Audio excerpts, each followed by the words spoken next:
janji kita ya, kalau kita akan membagikan untuk 5 pemenang ya. Di mana masing-masing setiap pemenang mendapatkan 2 tiket untuk nonton Ivan Gunawan live on stage. Di Lotte Avenue Artpreneur ya. Dan siapa saja pemenangnya sama-sama kita lihat. Ini dia.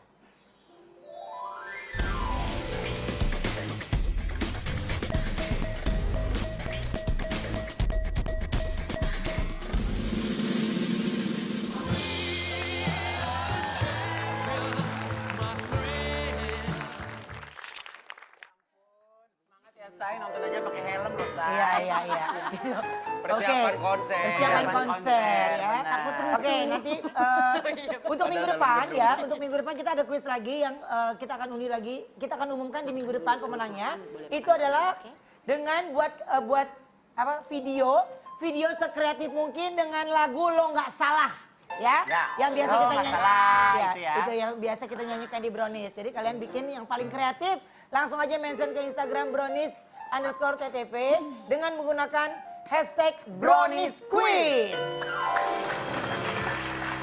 Ditunggu ya. Dan sekarang Denada lagi di Jakarta. Lagi di Jakarta. Oke. Alhamdulillah. Dari hari apa sih kemarin di Jakarta? Aku tuh dari hari tanggal 9 datang, tanggal 10 kemarin nyanyi buat HUT Bayangkara di Monas. Terus habis itu hari ini alhamdulillah dapat rezeki di sini, terus besok kerja lagi baru lusa pulang. Oh, lusa baru pulang. Iya. Udah Jadi ditanyain biasanya ya. kalau Udah ditanyain dari tadi Kapan mama pulang? Iya. Oke, nah ini justru ada artikel. Coba kita baca dulu artikelnya ya. Ini dia. Brownies. Landa. Pertemuan Jerry Aurum dan Denada penuh dengan air mata. Oke. Justru kalau aku ya pada saat tadi ngobrol aku baru tahu banget gitu ya. Jadi nggak ngehin gitu. Ternyata memang mantan suami itu terkena masalah kemarin. Sekarang lagi masa yang berat ya buat dia juga, buat kita semua satu keluarga, dan kita kita sekarang pokoknya lagi kepengen ada buat dia aja, support dia, karena kemarin waktu ketemu betul kita kebanyakan itu malahan waktu kita kan nggak banyak ya, dibatasin, tapi pada saat ketemu itu kita banyak, dia nangis, dia minta maaf gitu, dan kita pergunakan waktu itu sebanyak-banyaknya, benar-benar ketemu, kita ngobrol sebentar, ya nangis-nangisan sebentar, habis itu video call Shakira gitu, karena aku tahu banget pasti itu yang salah satu yang menyiksa dia paling berat adalah karena dia. Kalau Dena tahunya dari mana? Pada waktu itu kan Dena seringnya di Singapura kan? Iya, aku kebetulan waktu itu sebenarnya lagi di Indonesia, cuma lagi mau ada kerja malamnya, dan di situ pertama kali aku tahu, sempat nggak percaya juga, tapi Ngecek nggak? iya sempat yang enggak, ini bohong kali gitu, maksudnya ini kita dikerjain kan, takut dikerjain orang, iya takut dikerjain orang, jadi bohong gitu, jadi sempat kayak nggak percaya, tapi terus akhirnya setelah dicek lagi, akhirnya tahu bener ya, itu mungkin hari yang paling berat kali buatku pada saat itu. Gitu. Dan mantan suami tertangkap narkoba, kontrak kerja Denada batal. Maksudnya bagaimana? Iya, jadi abis beritanya udah mulai keluar, terus aku dapat kabar dari Mbak Oris, manajer aku, bahwa ada kontrak kerja yang akhirnya jadi batal gitu, dan alasan batalnya adalah karena mereka dengar berita ini. Tapi nggak apa-apa, aku selalu bilang bahwa kalau sampai rezeki itu nggak nyampe ke tanganku, nggak nyampe ke tangannya Shakira, aku bilang berarti karena memang rezeki itu Allah tetapkan bukan rezeki yang baik untuk kita gitu. Jadi nggak apa-apa walaupun. Kak, ini justru yang aku pengen sedikit tahu apa yang kalian bicarakan berdua pada saat berkunjung itu yang sampai akhirnya nggak bisa nahan nangis dua-duanya. Mungkin karena aku kenal sekali dia seperti apa, dan aku tahu ya itu kan benar-benar saat kali pertama kita benar-benar ketemu ya, dan yang pertama kali dia omongin cuma berkali-kali, dia cuma bilang aku minta maaf, gimana Shakira, dan dia terus ngomongin soal Shakira, dia terus nanyain nanti gimana dia, bagaimana kamu ngomongnya mau apa, aku harus gimana ini gitu, karena yang jadi concernnya selalu ke situ gitu. Tapi yang aku melihat banget bahwa dia betul-betul di satu kondisi secara mental berat sekali buat dia karena memukul dia sekali gitu karena banyak sekali ya dia tahu pasti dia menyadari bahwa saat ini dia dibutuhkan untuk ada untuk anaknya tapi di saat ini pun dia nggak bisa ada di situ secara fisik gitu dan tapi ini yang aku mau sampaikan di sini bahwa yang aku sangat amat mensyukuri dan aku sangat amat berterima kasih. Tangkapnya sekarang ya. Nggak sebelum parah banget baru. Iya, tapi di lain itu adalah satu hal yang penting banget yang berhubungan dengan Shakira adalah bahwa Jerry itu dikasih kesempatan dan dibolehkan untuk video call sama Shakira. Oh, di sana boleh. Iya, gitu. Dan ini aku mengucapkan terima kasih sekali lagi kepada Bapak Kapolres Jakarta Barat, kepada seluruh jajaran kepolisian Polres Jakarta Barat karena diberikan akses itu untuk bisa dia video callan oleh Shakira karena sebelum terus terang pas aku sebelum berangkat ke sini tuh Shakira malamnya dia ngomong ibu mau ke Jakarta ya iya terus ibu ketemu papa ya aku selalu nggak mau ngomong kan tuh gitu karena ya lagi sibuk kerja aku bilang gitu terus dia bilang gitu sih dia melihat aku dia bilang Shakira kok kangen sekali ya ibu sama papa gitu dia bilang gitu dan Pada saat itu ketika Shakira bilang kangen sama bapak ya, sama papa sama papa, apa yang kamu katakan pada saat itu? aku bilang sama dia oh ya pasti aku bilang gitu karena Shakira udah lama gak ketemu papa aku bilang gitu jadi wajar aku bilang kita semua juga kangen sama ibu juga kangen sama papa aku bilang ibu juga kalau misalnya nggak ketemu mama lama juga nggak ketemu Uti lama juga ibu juga kangen sama Uti aku bilang gitu ya aku kita berusaha menyampaikan ini secara seringan mungkin untuk dia Karena Shakira juga udah cukup pintar untuk bertanya. betul dan dia dia sebenarnya sadar dan dia tahu pasti ada something wrong karena aku sebagai ibunya aku bisa rasakan itu di dia gitu dia sibuk me-WhatsApp papahnya gitu dia sibuk WhatsApp papanya tapi papanya kan nggak balas dan dia nggak tahu kenapa kan akhirnya kita bikin lah dan aku baru tahu itu belakangan gitu dia sampai begitu marah di WhatsApp itu dia bilang papa kenapa nggak balas WhatsAppnya Shakira gitu dan aku akhirnya pas aku ketahuan aku bilang sama dia papa itu handphonenya lagi rusak aku bilang gitu jadi pokoknya kita berusaha untuk membuat ini seringan mungkin untuk Shakira itu. Oke, jadi itu yang paling berat ya karena bagaimana menjelaskan tapi yang masuk akal, yang bisa juga dimengerti. Betul. Oke, bintang tamu saya yang satu ini juga kemarin ini sempat ada berita viralnya penggerbekan, ya. Dan kira-kira seperti apa penjelasannya kita panggil langsung ini dia Rido dan pengacaranya.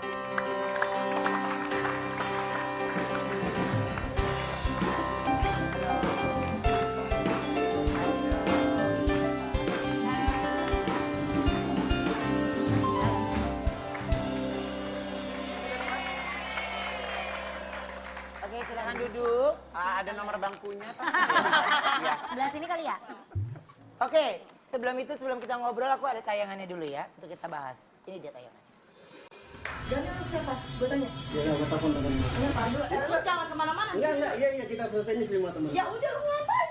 Tahu, lu tadi lu ya bener-bener ternyata kok. Tak. Gua nggak ngapa-ngapain. Stop. Lu ngerusak rumah tangga orang ya? Denger dulu. Ini kakak ipar gue, ya.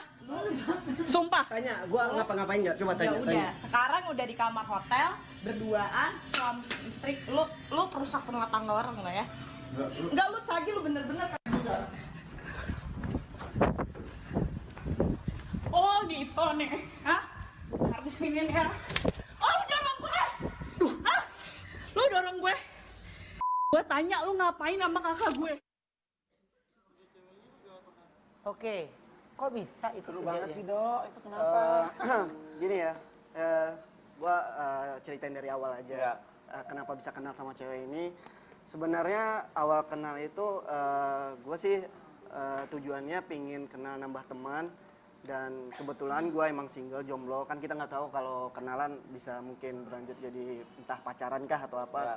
Gue kenal di salah satu sosmed. Ya. Terus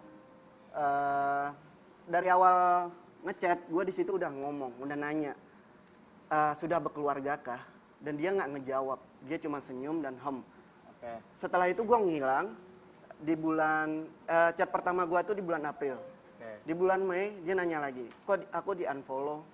Karena gue di sini masih berpikiran, jelas tuh siapa sih, nah gitu. enggak maksudnya ini orang berkeluarga apa enggak? Dan gue juga nggak berani maju atau gimana kan? Ya udah, Lo juga nggak pernah ngupload apapun gitu. maksudnya Foto berdua sama dia nggak Belum pernah ketemu itu. Oh, belum pernah ketemu, belum pernah ketemu. ketemu, Oke. belum pernah ketemu. Terus akhirnya setelah ngechat lagi, kita tukeran WA. Akhirnya yang chatan ketiga di malam kejadian kita ketemu. Gua nanya, kamu lagi di mana? Ada acara nggak? Aku lagi syuting. Aku lagi syuting di Ancol. Itu jam 11 apa jam setengah 12. Ada planning nggak? Nggak ada. Ya udah kita ketemu. Gue mikirnya di sini dari dia ngasih WA dengan malam minggu dia nggak ada acara. Oh, ini orang sendiri single. Logika gue aja kan. Terus kita ketemu di salah satu fast food di Tebet. Kita ketemu, dia ngomong di situ di mobil, Dok, gue capek banget. Nah, ini yang perlu gue tegasin. Banyak pertanyaan netizen, kenapa gue bisa berada di hotel? Kamar hotel, ya. Di situ dia ngomong kalau gue capek banget dan gue pengen ngobrol santai di tempat peristirahatan gue. Nah, gue nggak tahu, gue beranggap itu mungkin kayak base camp atau apartemen atau ya mungkin seminim-minimnya kos-kosan lah. Oke lah, gue mikirnya ya udahlah. Terus kita menuju ke satu tempat. Sampai akhirnya kita nyampe, gue baru tahu dan ternyata itu adalah hotel.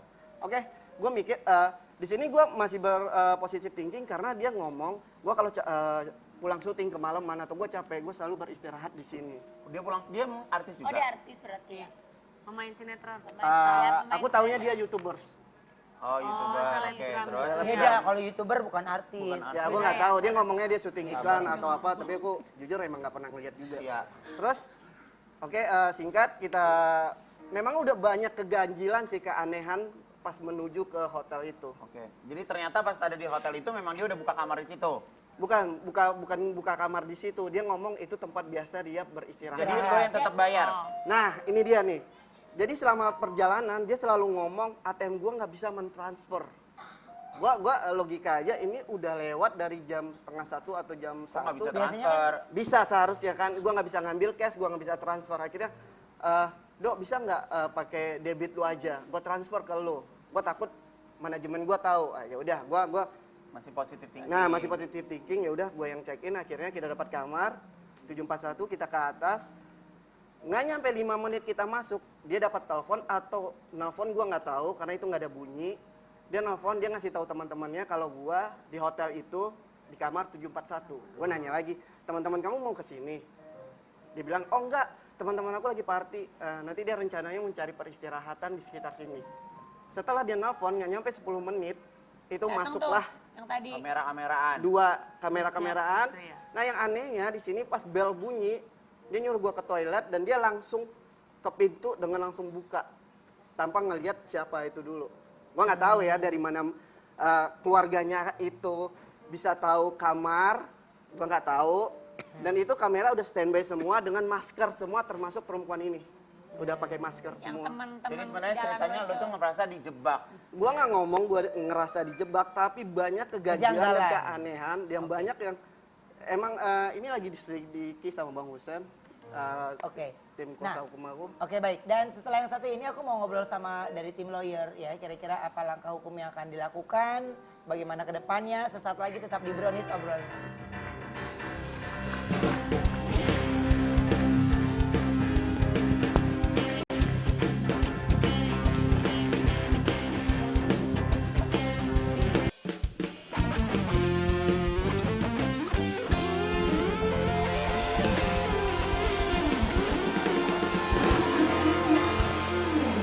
Oke, satu pertanyaan gantung saya akan dibawa ke jalur hukum kah atau seperti apa dari kuasa hukum? Silakan. Pasti. Jadi begini, kami sejak hari Sabtu, Minggu terus melakukan proses investigasi untuk mengumpulkan bukti-bukti informasi terkait dengan masalah Ridho ini dan banyak fakta-fakta dan keanehan-keanehan yang menurut kami ini layak diketahui publik supaya jadi pelajaran buat publik. Artinya pelajaran itu ini kami katakan kalau dikatakan penjebakan itu kan harus ada mekanisme biar aparat penegak hukum yang membuktikan. Tetapi indikasi-indikasi yang Ridho tunjukkan itu masih banyak lagi. Keganjilan-keganjilan lain itu mengarah ke sana. Misalnya kayak malam itu kemudian Minggu paginya itu selalu Ridho ditekan selesaikan cara keluargaan. Tapi Ridho nggak mau. Begitu Ridho nggak mau, naiklah video itu ke salah satu akun gosip tersebut. Dan banyak keganean-keganean lain yang sedang kami kumpulkan. Alhamdulillah juga dengan disebarkannya informasi ini ke publik, ada DM-DM yang masuk yang menceritakan tentang perilaku orang-orang yang ada di video tersebut. Misalnya salah satu dia bilang itu perempuan itu kamu apa ada kakak ipar saya gitu. Ternyata itu bukan kakak iparnya. Oke. Itu adalah temannya. Dan ada banyak lagi yang menurut kami, misalnya ada keterlibatan, katanya ada oknum, begitu kita tanya ini, mana ID card-nya, dia kabur lari. Oke. Nah, jadi itulah salah satu alasan kami, Ya. kemungkinan minggu depan, begitu kami bukti sudah kuat, Kuat, ya. hukum, kami akan segera konsultasi kepada pihak Polda Metro Jaya. Oke, Siap. baik ya pasti Semoga lancar ya. lancar ya. Pokoknya mudah-mudahan selesai dengan baik. Terima kasih untuk semua bintang tamu. Makasih ya, tamuku. Mas. Pokoknya untuk semua jangan lupa nonton Brownies jalan-jalan besok ya. Sampai ketemu.